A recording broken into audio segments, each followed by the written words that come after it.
kiddos, welcome to my show where we combine science experiments with Bible stories. I'm your host, Scientist Jessie. On today's show, we're going to be talking about how God is in control, and we will use the Bible story of Job. You guys know who Job is?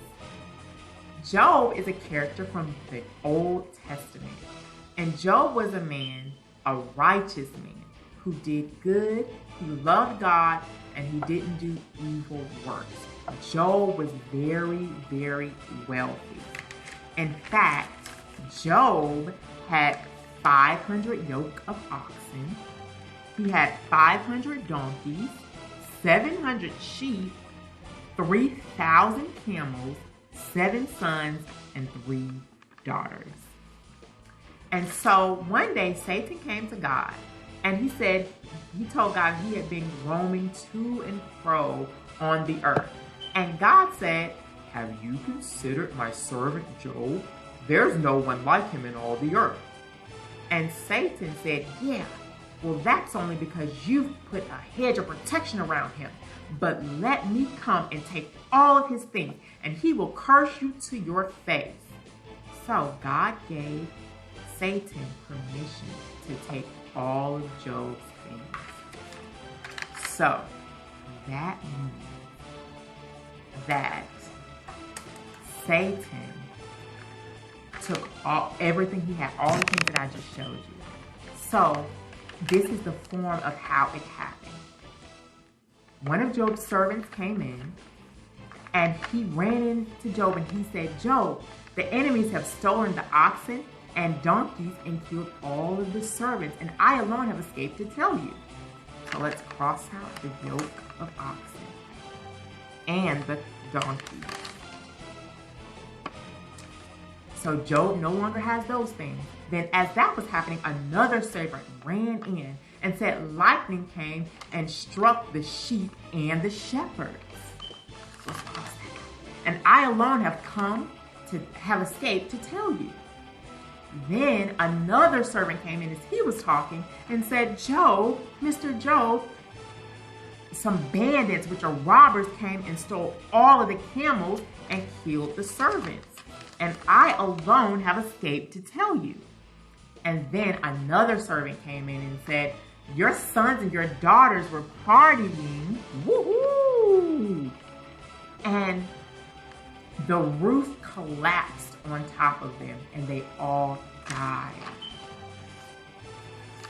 So Job lost everything. He lost everything. So Job was devastated, but still he didn't do anything evil. So Satan came back to God and he said, "I've been roaming to and fro the earth." And God said, "Have you considered my servant Job? There's no one like him in all of the earth. He loves God and he doesn't do evil." And you know what Satan said? He said, "Skin for skin.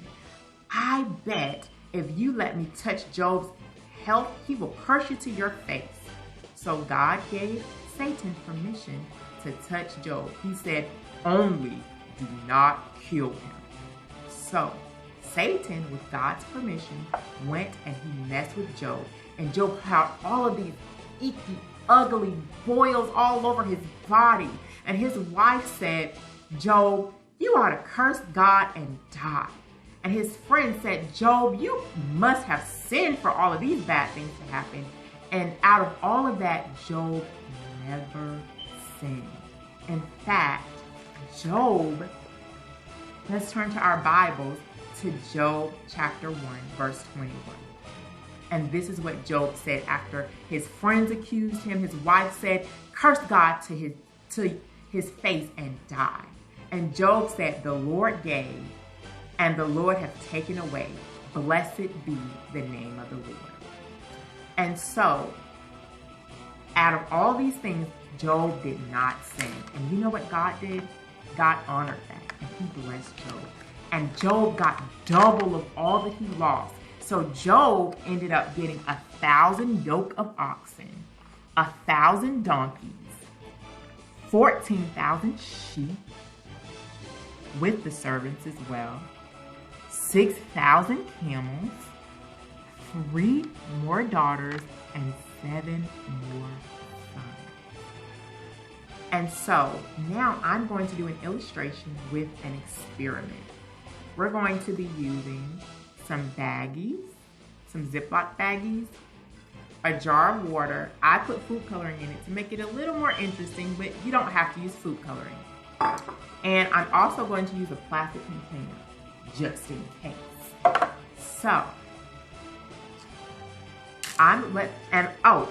almost forgot. One of the most important things, I'm going to be using pencils and coloring pencils as well. So first, let's pour this water into the baggie.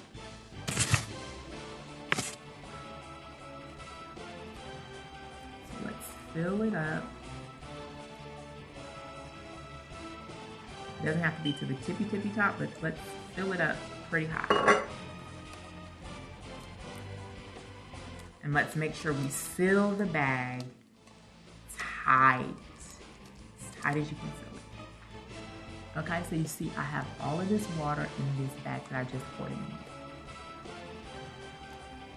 So now I'm gonna stick these coloring pencils in. What do you guys think is gonna happen? What is your prediction? Or what is your hypothesis? A hypothesis is an educated guess. What do you think or predict will happen when I stick this in? So I want you guys to trust my hypothesis. When I stick these pencils into this bag filled with water, it's not going to leak, you guys. But you guys must trust me that it's not going to leak. Let's see. I already have it in my hand. Do you see this? It's not leaking. Let's stick something else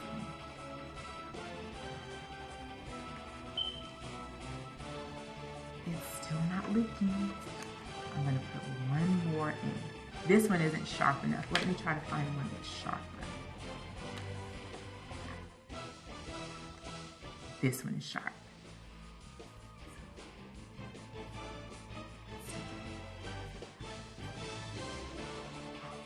Is it leaking? No, it's not leaking, you guys. So that means that my hypothesis was correct. I hope you were able to trust me. So now you may be wondering, how did this happen? How did I put these pencils in it and the bag is not leaking? Well, that's because this plastic baggie is made up of polymers. Polymers are long chains of molecules. And because of this, the bag is very, very stretchy. And when I put the pencils into the baggie, the polymers were able to be sealed around the pencils. And that's why the bag did not bust or explode. So, how does this relate to us? Well, I know that we've all been experiencing the effects of COVID-19. And there's just been a lot of things happening, a lot of loss, but I want you guys to trust God. And so we can even imagine that these pencils are COVID-19. But we can trust that we're not gonna leak out. God's got us. He's our protector. Just like he was able to restore everything for Job, he will restore everything to you too, because God loves you and he's in control of everything. Thank you so much for tuning in. See you next time.